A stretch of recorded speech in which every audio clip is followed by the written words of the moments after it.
Mestre Jesus, querido amigo, juntamos-nos à tua força, à tua luz, nesta manhã de domingo,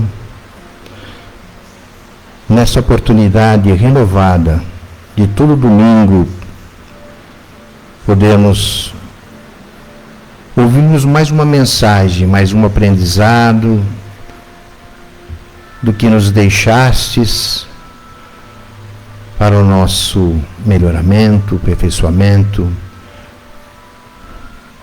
A lição de casa que todos nós temos que fazer. E te agradecemos no fundo do nosso coração esta oportunidade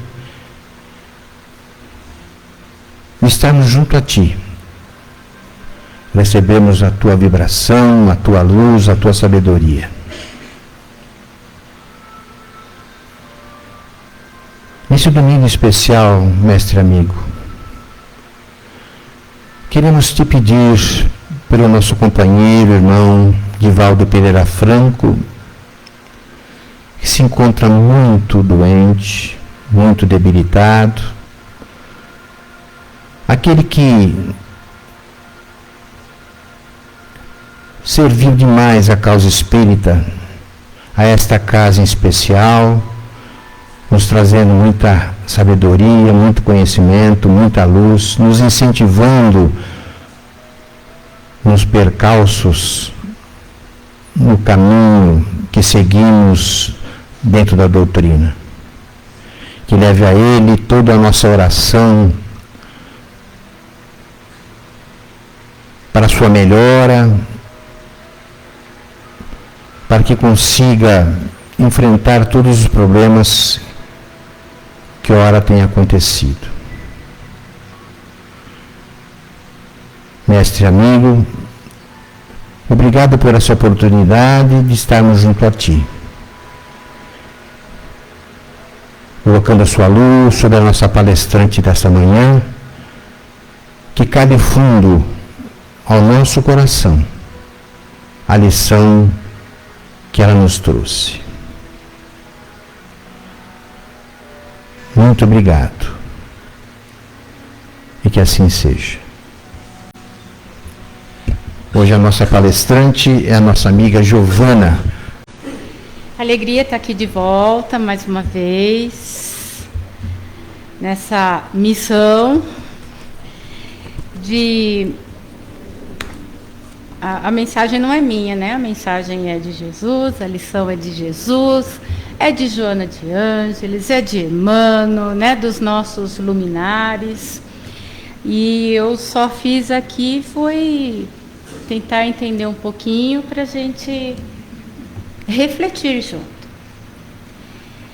Agradeço por essa oportunidade, porque a gente sabe que quando a gente fala, o primeiro que ouve somos nós mesmos, né? E a oportunidade de trazer o entendimento, a reflexão, ela passa primeiro pelo nosso espírito, pelo nosso coração. E como disse o Virgílio, ela vem calar no nosso coração, né? E então é uma gratidão essa oportunidade que me fez estudar para entender um pouco mais do que Jesus espera da gente. A lição de hoje versa sobre o capítulo 50 do livro Pão Nosso, né, de Emmanuel, psicografado por Chico Xavier. E o título do capítulo é Preserva a Ti Próprio. Como de costume, eu gosto de ler o capítulo inteiro e depois a gente vai destrinchando junto o entendimento, tá? Vamos lá. Preserva a ti próprio. Vai e não peques mais. Jesus, em João capítulo 8, versículo 11. A semente valiosa que não ajudas pode perder-se. A árvore tenra que não proteges permanece exposta à destruição. A fonte que não amparas poderá secar-se. A água que não distribuis forma pântanos. O fruto não aproveitado apodrece. A terra boa que não defendes é asfixiada pela erva inútil. A enxada que não utilizas cria ferrugem. As flores que não cultivas nem sempre se repetem. O amigo que não conservas foge do teu caminho. A medicação que não respeitas na dosagem e na oportunidade que lhe dizem respeito não te beneficia o campo orgânico. Assim também é a graça divina. Se não guardas o favor do alto, respeitando-o em ti mesmo, se não usas os conhecimentos elevados que recebes para benefício da própria felicidade, se não prezas a contribuição que vem de cima, não te vale a dedicação dos mensageiros espirituais. Debalde improvisarão eles milagres de amor e paciência na solução dos teus problemas, porque sem a adesão da tua vontade ao programa regenerativo, todas as medidas salvadoras resultarão imprestáveis. Vai e não peques mais. Bom, o ensinamento de Jesus é suficiente e expressivo, diz Emmanuel. O médico divino proporciona a cura, mas se não a conservamos dentro de nós, ninguém poderá prever a extensão e as consequências dos novos desequilíbrios que nos sitiarão a invigilância. Então, só no texto aqui a gente já tem um caminhão de reflexão para fazer, né? Veja que ele vai dando aqui as metáforas de tudo aquilo que nós mesmos não cuidamos, como o jardim, a árvore, né, a plantação, se a gente não usar as ferramentas, a enxada, como também a medicação e principalmente o ensinamento que a gente vem recebendo, a luz que a gente vem recebendo, nada disso vale, né? E aí ele vem colocando, então a graça divina é a mesma coisa. E eu inicio a reflexão, busquei iniciar, destrinchando justamente essa questão aqui. O que é a graça divina que ele está colocando? O que é a graça divina que, se a gente não aproveitar como sendo o favor que vem do alto, vai restar inútil e imprestável para as nossas vidas? E aí chegou para mim a parábola dos talentos, né? A graça divina é como os talentos, né? Aquele senhor que foi viajar, chamou os seus servos, a um deu 5 talentos, a outro deu 2 e a outro deu 1. O que recebeu 5 foi lá, enquanto o patrão viajava, o senhor viajava, ele recebeu os 5 talentos, foi lá, trabalhou com esses 5 talentos, aplicou os recursos e multiplicou, né? Ele transformou ele em 10. O que recebeu 2, fez a mesma coisa, pôs em movimento e transformou em 2. E o que recebeu 1 falou assim: Deus me livre, já pensou se eu perco esse talento? Só tem 1, ainda vou perder? Então o que eu vou fazer? Vou esconder, vou guardar direitinho aqui, né? E quando o Senhor chegar, eu devolvo o talento dele. E assim foi. Quando o Senhor voltou da sua viagem, ele foi pedir prestação de contas. Aí o primeiro falou: Senhor, está aqui, o Senhor me deu 5, eu estou devolvendo 10. O que recebeu 2, Senhor, está aqui, o Senhor me deu 2, eu estou devolvendo 4. E o Senhor falava: servo bom e fiel, já que fostes fiel no pouco, receberás muito, né? Entra no gozo do seu Senhor. Aí quando chegou a vez daquele que recebeu só 1, ele todo feliz: ufa, tem 1 para devolver, né? Ai, Senhor, eu sei que o Senhor, colhe onde não plantou, ceifa onde não cegas onde não ceifou, né? As palavras de Jesus eram meio complicadas. E aí ele fala assim: então eu, com receio de perder o seu talento, eu guardei, enterrei ele direitinho. Aqui está de volta o seu talento, Senhor. Você não estava, né? Aí o Senhor virou e falou assim: servo mau e infiel, preguiçoso, já que não soube ser fiel no pouco, até o que você tem vai ser tirado. E aí mandou que os outros servos tirassem aquele talento dele e entregassem para o que tinha mais. E aí vem aquela famosa frase que todo mundo já deve ter ouvido: a todo o que tem dar-se-lhe-á, e terá em abundância, mas ao que não tem, até o que tem ser-lhe-á tirado. E a gente fala, nossa, o que quer dizer isso? Quer dizer que se a gente não aproveita o que nós já temos, se não somos gratos, se não conservamos o que já temos, seja lá o que for, o pouco que temos, olhando pelo ponto de vista material, né? A gente não merece o muito, porque quem não consegue administrar o pouco, porque estamos pedindo o muito, né? Essa é a primeira lição. Mas, trazendo a lição para a mensagem de Emmanuel, ele está falando da graça divina. E aí, o que a gente recebe que é talento e não é material? A nossa inteligência, a nossa possibilidade de estarmos aqui hoje, o passe que a gente recebe, as mensagens que a gente recebe, né? A saúde e o maior dom de todos, a vida, seguido do livre-arbítrio, acompanhado da saúde, né? Da inteligência. Tudo isso são talentos. Tudo isso é graça de Deus.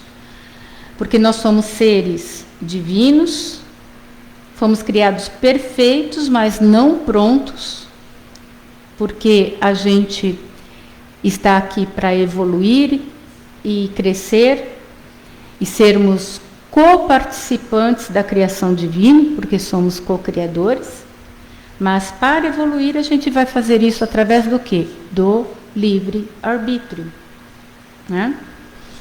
E aí já cabe aqui a gente colocar mais um pedacinho do que Emmanuel trouxe. Se não usas os conhecimentos elevados que recebes para benefício da própria felicidade. Que conhecimentos elevados?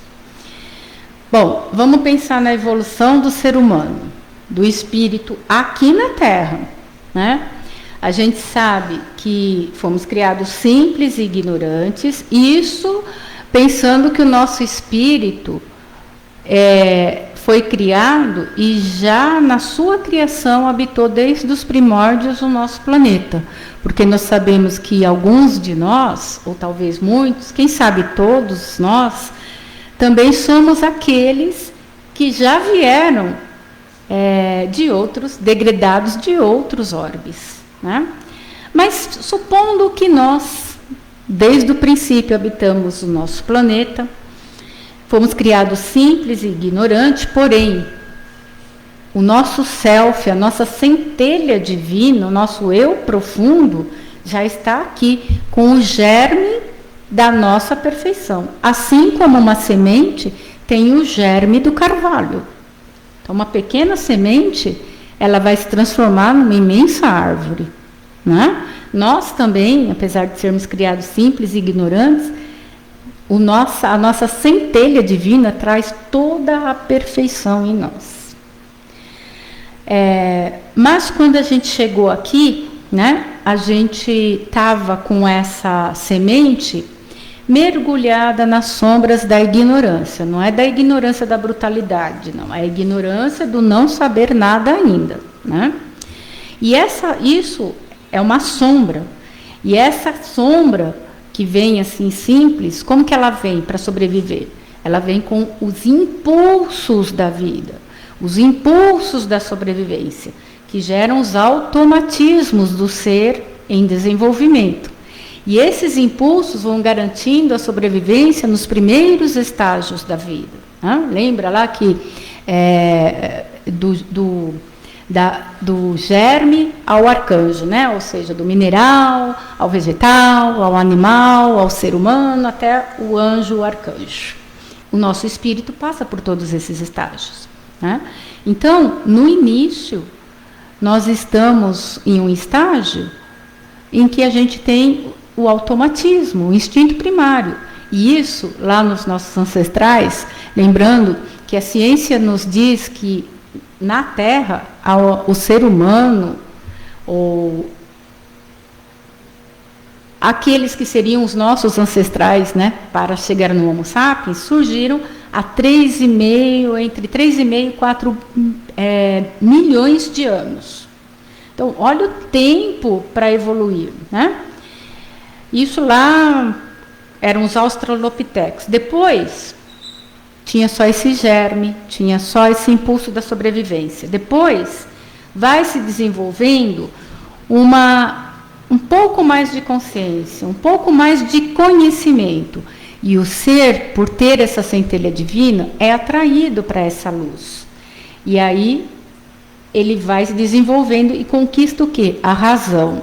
Quando é que surge a razão para o ser humano? Quando o Homo sapiens surge, né, derivando ali dos Neandertais, tem ali uma dúvida, entre 200 e 150 mil anos atrás, o nosso cérebro desenvolve o neocórtex. A gente sabe que o neocórtex é que é responsável pelo raciocínio, pelo planejamento, né?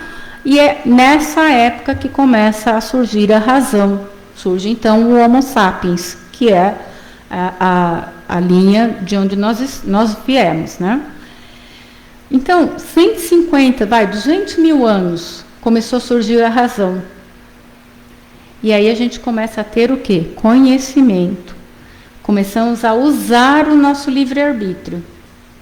E quando a gente começa a usar o nosso livre-arbítrio, diz Joana de Ângeles, como efeito inevitável, a inspiração superior vem trabalhando em nome da lei maior, que é a lei do quê? Da grande luz. Porque a gente trouxe a perfeição em nós, para que o espírito modele as asas para a ascensão, através de disciplinas morais e sociais. E aqui um parágrafo. Disciplina. Importante a gente entender que, como seres encarnados, temos que nos lembrar que somos seres espirituais vivendo num corpo encarnado, num corpo material, um corpo físico. Porém, para que a gente possa entender como evoluir todo o potencial do nosso ser espiritual, nós vamos usar um referencial de perfeição que Deus nos deu. A gente estuda até no grupo de estudo que a gente tem, estudando o significado da vida, e a gente falou um pouco sobre isso. O maior referencial para nós, seres humanos, espíritos, é o nosso próprio corpo. Quer maior perfeição do que a máquina do corpo humano, em que tudo funciona divinamente bem, perfeito, adequado. A gente não precisa pensar se o coração está correndo em todas as... A gente precisa cuidar, olha só o que Mano está falando. Mas a gente não precisa pensar se o sangue está correndo em todas as veias, né? A gente não precisa pensar se o fígado está produzindo a bile, a gente não precisa pensar se o rim está filtrando direito. Agora, se a gente esquece de cuidar do nosso corpo também, assim como diz, né? Se a gente esquece de cuidar do jardim, da planta, da enxada, o corpo também degenera antes do tempo, porque com o tempo a tendência é realmente ele degenerar, mas ele degenera antes do tempo. E o que isso vem dizer para a gente? Que a gente precisa olhar para essa perfeição e aprender com essa perfeição que tudo no universo de Deus é disciplina. E disciplina dá trabalho. Disciplina nos tira da zona de conforto, né? Então ela fala, ó, a gente vai modelar as asas da ascensão através de disciplinas morais e sociais. Ir para a escola, ir para o trabalho, né? Tudo isso faz parte do aprendizado, porque quando a gente consegue disciplinar o corpo, e o corpo fica ali disciplinado, cuidadinho, e aí ele está bem, eu consigo extrapolar, consigo transcender e entender que, através da força espiritual, passando pelo mental, eu disciplinei o meu corpo. Portanto, como espírito, eu tenho um poder. Porque no nosso corpo tem trilhões de células.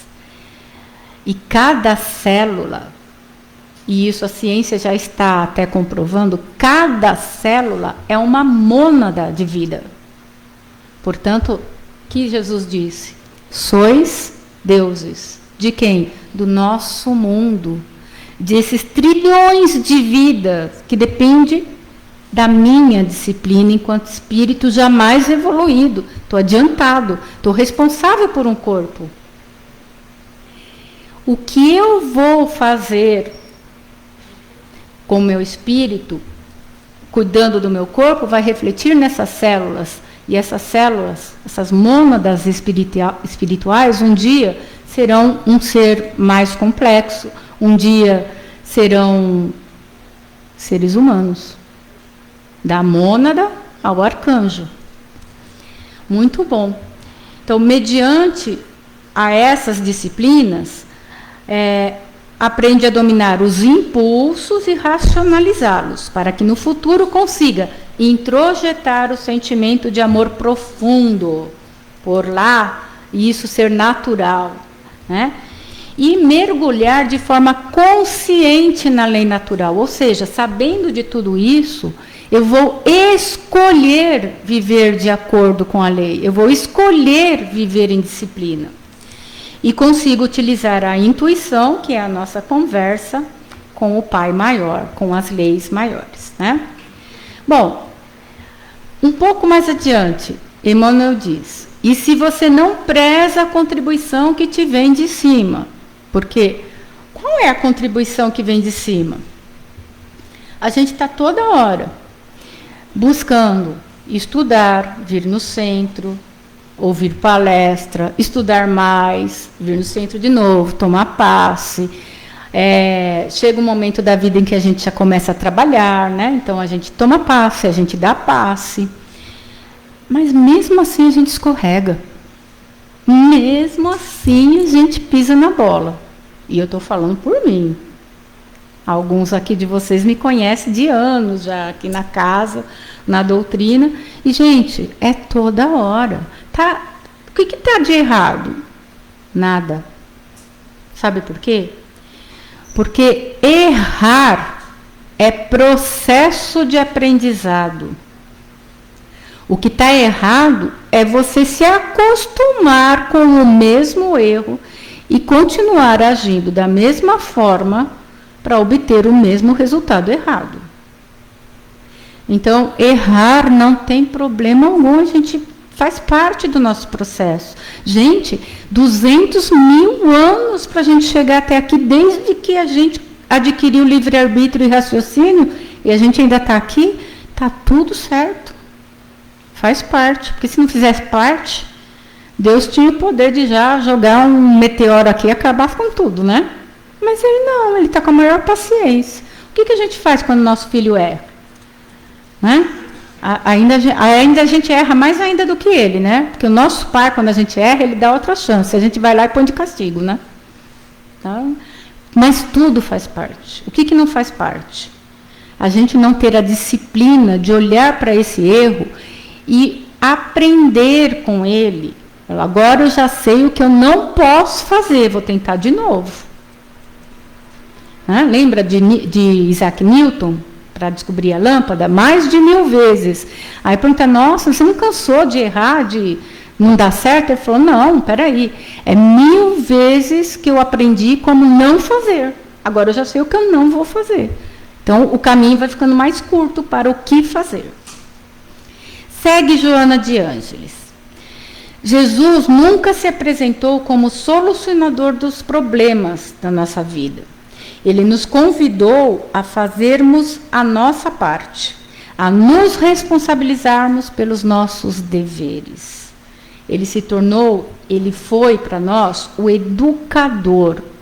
Ele nunca transferiu a responsabilidade que pertence a cada um. Até quando ele curava alguém, ele perguntava: você quer ser curado? O que você quer? Eu quero ser curado. Então você está curado. Agora, como que ele terminava o processo da cura de qualquer um daqueles que foram beneficiados? Vai e não peques mais. O que é o pecado? É repetir o erro que você já sabe que não dá certo. Então, pecado é uma coisa que vai condenar a gente ao fogo interno? Não. Pecar é insistir naquilo que a gente já sabe que não dá certo. Né? Por quê? Porque a gente já recebeu conhecimento, razão, livre-arbítrio, já erramos uma vez, 2 vezes, 200 mil anos. Não é possível a gente, como o Emmanuel está falando, não é possível a gente receber a graça divina, o favor do alto, e a gente recebe elevados conhecimentos, contribuição que vem de cima, a ajuda dos nossos mentores, dos protetores, dos passistas, do centro espírita, das mediúnicas, dos sonhos, das revelações, das situações que vêm, nos trazem missões. A gente está recebendo tudo isso e não estamos aproveitando. É isso, é disso que se trata. Então, Jesus aos enfermos da alma oferecia a consolação e ministrava-lhes o pábulo da saúde e da esperança. Eu adorei essa palavra, pábulo. Aí eu fui procurar, né? Pábulo é tudo aquilo que alimenta e fortalece o ser humano em sua totalidade, promovendo o bem-estar físico, mental, emocional e espiritual. Olha quanta coisa, uma palavra. É o seu bem-estar integral. Jesus vinha trazer para a gente esse pábulo. Então, ele não trazia só a consolação, ele não trazia só a cura, ele trazia o modelo de vida que nós devemos seguir para garantir que estamos aproveitando essa graça divina. Qual é o modelo divino? O amor, o perdão, a caridade, a fraternidade. Amai-vos e instruí-vos, que veio através dos espíritos, junto com a compilação da doutrina, com Allan Kardec. Então, o pábulo é tudo isso. O pábulo não é a gente... eu lembro muito da dona Terezinha, que ela falava muito isso para a gente, né? Não é a gente ser passe. Sabe o que é passe? Vem aqui, toma o passe. Eu estou bem. Passo o domingo bem com a família e tal. Segunda-feira, trabalhar de novo. Acabou todo o efeito do passe. É ou não é? Porque se eu estou reclamando que eu tenho saúde para levantar cedo, que eu tenho um emprego que garante o pão de cada dia, o que eu aprendi? E eu estou falando de mim mesmo.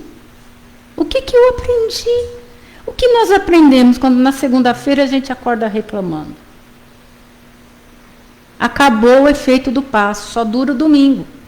Aí o que precisa? Chega na sexta-feira, você está morta. Não vejo a hora de chegar domingo para tomar passe. Dona Terezinha falava que isso é passe. É bom a gente tomar passe toda semana? É ótimo. É maravilhoso. Mas o que está dizendo aqui é que a gente tem que entender que nós somos capazes de garantirmos o nosso próprio passe, de desenvolvermos-nos para que nós sejamos passistas de irmãos mais necessitados. É isso, é sobre isso. O que a gente está fazendo com o passe que a gente recebe aqui? O que a gente está fazendo com a lição da palestra? O que a gente está fazendo com a lição do livro que eu leio? O que eu estou fazendo com a mensagem do Evangelho no Lar durante a semana? É sobre isso. Então, a pergunta: Como nós temos cuidado da grande luz, dessas verdades, desses conhecimentos que nos chegaram e que nos chegam, e dessa dedicação dos mensageiros espirituais. Gente, lembrando que nós estamos exatamente no momento da transição planetária. Então, assim, tem mais mensageiros e espiritualidade trabalhando pela causa da transição do que pessoas encarnadas. Está cheio, eles estão chegando de outros planetas, inclusive. E o que nós estamos fazendo aqui? Em plena era da transição. É reflexão, tá? Quer ver? Por que a gente está aqui hoje? Por que eu fui chamado para essa palestra? Essa. É porque cai aqui a carapuça, né? Então, aí eu achei fantástico. Tem o livro da Joana também. Eu uso muito Joana, tá, gente?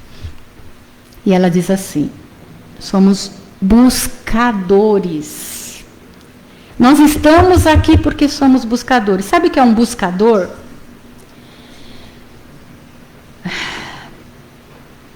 Deixa eu pegar aqui a definição que ela traz, é muito bonitinha. A busca, na concepção da psicologia profunda, que Joana é toda psicologia profunda, a busca é o intenso labor de autoaprimoramento, intenso trabalho de autoaprimoramento, de autoiluminação, esbatendo toda a sombra teimosa, geradora de ignorância e sofrimento. Olha as palavras. Esbatendo não quer dizer eliminando, detonando. Não, quer dizer você olhando de frente para a sua sombra. O que é a sombra? São os atavismos. O que é atavismo? Aqueles instintos de quando a gente era lá nos primórdios, aquele ser que só agia por impulso. Então, quando a gente está agindo por impulso, eu estou deixando a minha sombra. Ela é ruim? Não, mas ela não cabe mais nesse ser. Ele era daquele, lá do começo. Agora eu tenho que pensar antes de deixar a sombra agir. A sombra me trouxe até aqui. A sombra é a raiva. Né? A raiva é boa? Não, se eu deixar a raiva virar ressentimento, é ruim. Mas a raiva me dá impulso de agir. Eu não posso agir né, na hora da raiva, mas ela me dá força, energia, não é o impulso de revidar, mas a força, a energia. Estou com raiva dessa situação, de estar aqui preso nessa sombra, de não estar fazendo nada, agora eu vou fazer. Só de raiva, eu vou estudar vai ter evangelho no lar todo dia, só de raiva. É nesse sentido.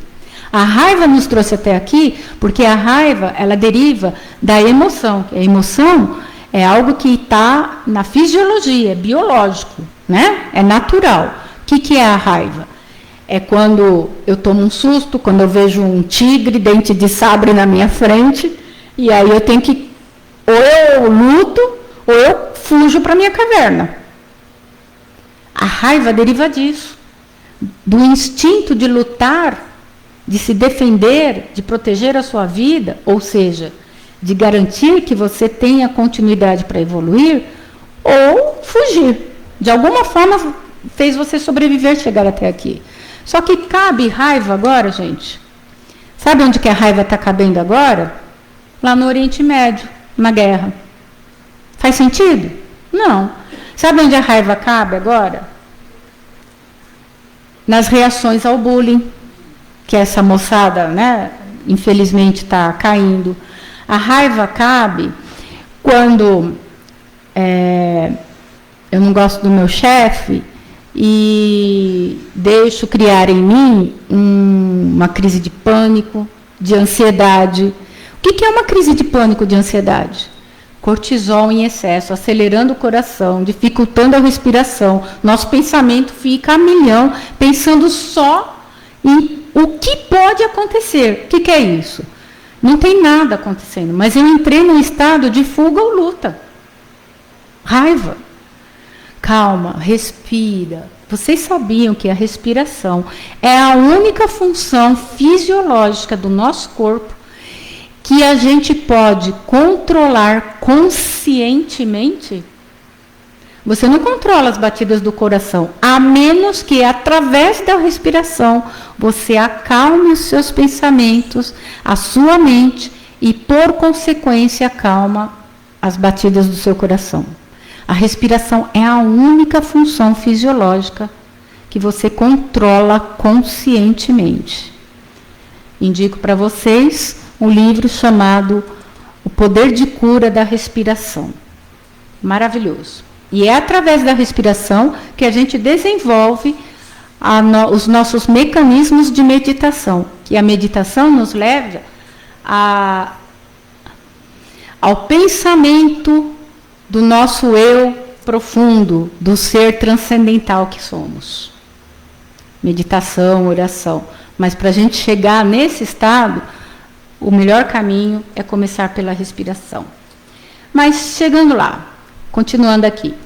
Então, somos buscadores, né? À medida que a gente vai adquirindo essa consciência da realidade, a gente vai entendendo mais e mais, e a gente vai entendendo que a gente quer mais. A gente precisa de mais. Porque nós estamos num mundo de transição. Eu escolhi encarnar no período da transição. Com que propósito? Só para ver que bonito que vai ficar o planeta? Não, o planeta vai ficar bonito, sei lá, daqui uns 100 anos, 150, se tudo correr bem. Mas eu escolhi encarnar aqui para fazer a transição minha e do meu próximo. Então, isso significa que está na hora de cada um de nós aprender a ser o seu passista, a manter o passe ao longo da semana, a buscar essa paz interior, a buscar essa força, essa energia que a gente recebe no passe. Como a gente vai fazer isso? Só tem uma forma: estudar, estudar, estudar. Amai-vos e instruí-vos. Bom, essa busca, quando é feita com sinceridade, ela faz com que todos os obstáculos sejam vencidos com decisão. Né? Então, eu tenho que decidir por isso.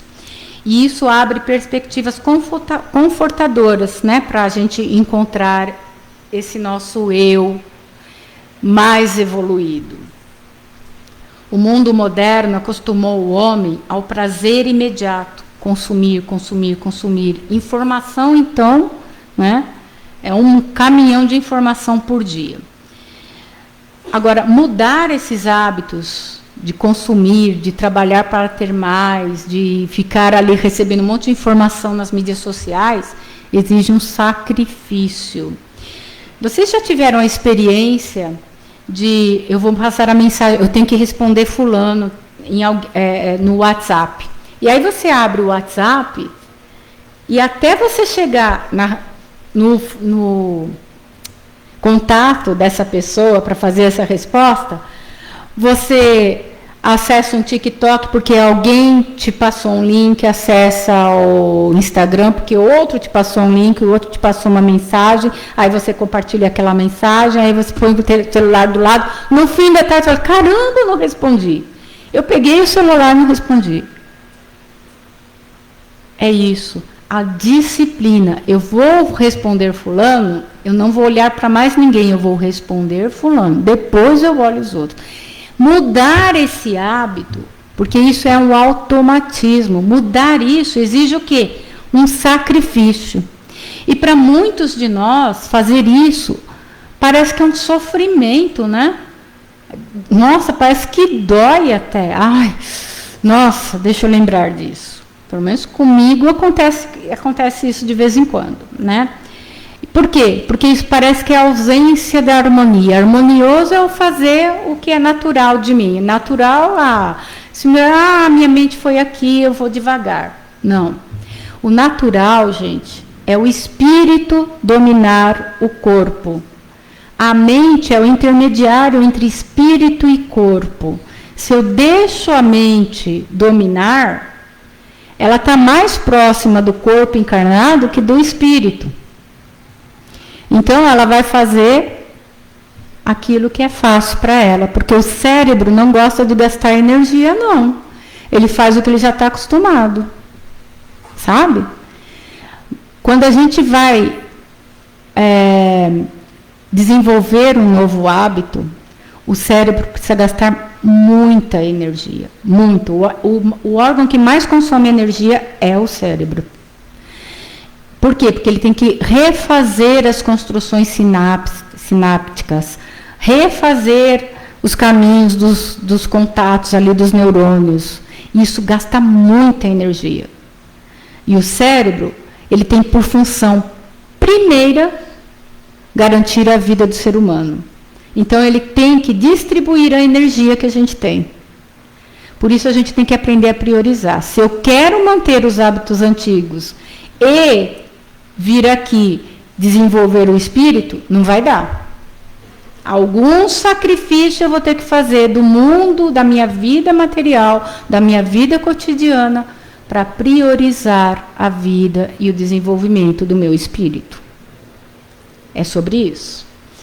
Então, somente o ser real é eterno, o espírito é eterno. E é para ele que a gente tem que viver, porque ele é a causa da nossa existência. Para ele, para a vida do espírito, para o desenvolvimento do espírito, para viver uma vida como espírito encarnado e não como corpo que tem espírito, eu tenho que mudar os meus planos. Eu tenho que entender como é que é a vida do espírito. Eu tenho que aceitar e compreender o que é ser imortal. O que vai acontecer na continuidade? Por que eu estou aqui? Para que eu estou aqui? Então, Emmanuel diz, sem a adesão da tua vontade ao programa regenerativo, que é esse momento que nós estamos aqui, nada vai acontecer. Ainda ele completa assim, sem adesão da tua vontade ao programa regenerativo, todas as medidas salvadoras resultarão imprestáveis. Todas as medidas salvadoras. Obrigada. Olha que forte isso. Tudo o que veio para nos salvar até hoje, desde Jesus na cruz até o passo que a gente tomou hoje, não vale nada se eu não tiver o quê? A vontade de aderir a esse programa de mudança, de regeneração.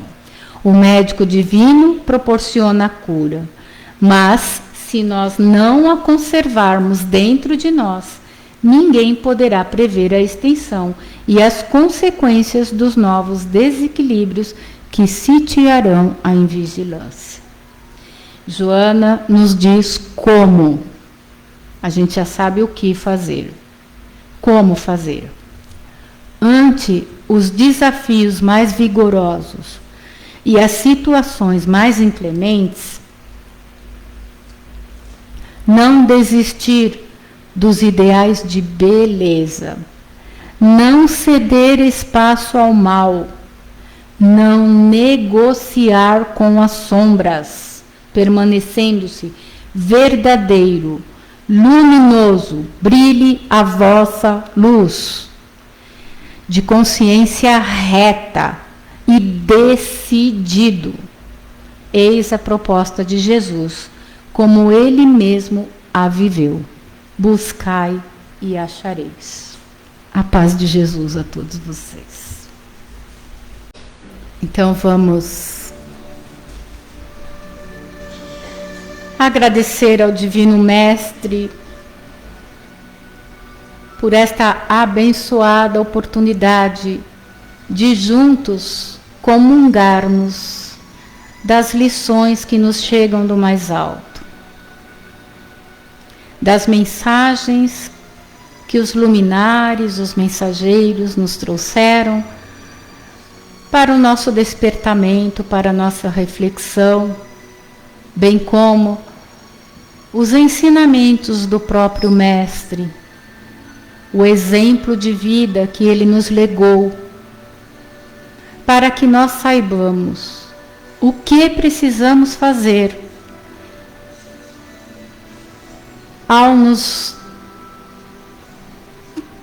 ao compreendermos que somos espíritos imortais, responsáveis pela nossa própria evolução, em consonância com a vontade do Pai. Sabemos que temos que nos decidirmos e empenhar a nossa vontade para esta evolução, olhando para as nossas sombras, agradecendo por elas nos trazerem até aqui, mas transformando essa energia impulsionadora da vida em eflúvios de amor, de perdão e de energias que nos levarão ao mais alto, para recebermos diretamente da fonte universal desse amor inesgotável e de vida o que necessitamos para este nosso espírito divino e imortal, que é a imagem e semelhança de nosso Pai. Senhor da vida, como somos gratos por tudo que temos, por tudo que somos, por tudo que aprendemos. Somos gratos por todas as graças divinas. Nós sentimos muito por termos vacilado até aqui, Senhor. Mas eis que nos colocamos diante de Ti, curvados e humildemente. Oferecemos a nossa vontade em nos regenerarmos, em nos transformarmos, em colaborarmos com a elevação do nosso espírito, para que sejamos dignos do mundo regenerado. Nós nos comprometemos, Senhor, a fazer por nós e auxiliar os nossos irmãos mais necessitados, mais desvalidos ou menos esclarecidos, para que também eles possam fruir das benesses do Teu amor. Gratos que somos, empenhados que estaremos doravante, Senhor. Rogamos que a paz de Jesus, o seu amor, a sua misericórdia e a proteção de todos os mensageiros nos acompanhem agora e sempre em Teu nome, Pai. E que a paz, a proteção e a luz de Jesus nos garanta uma nova semana de paz, de harmonia e de aprendizado. Que assim seja, Senhor.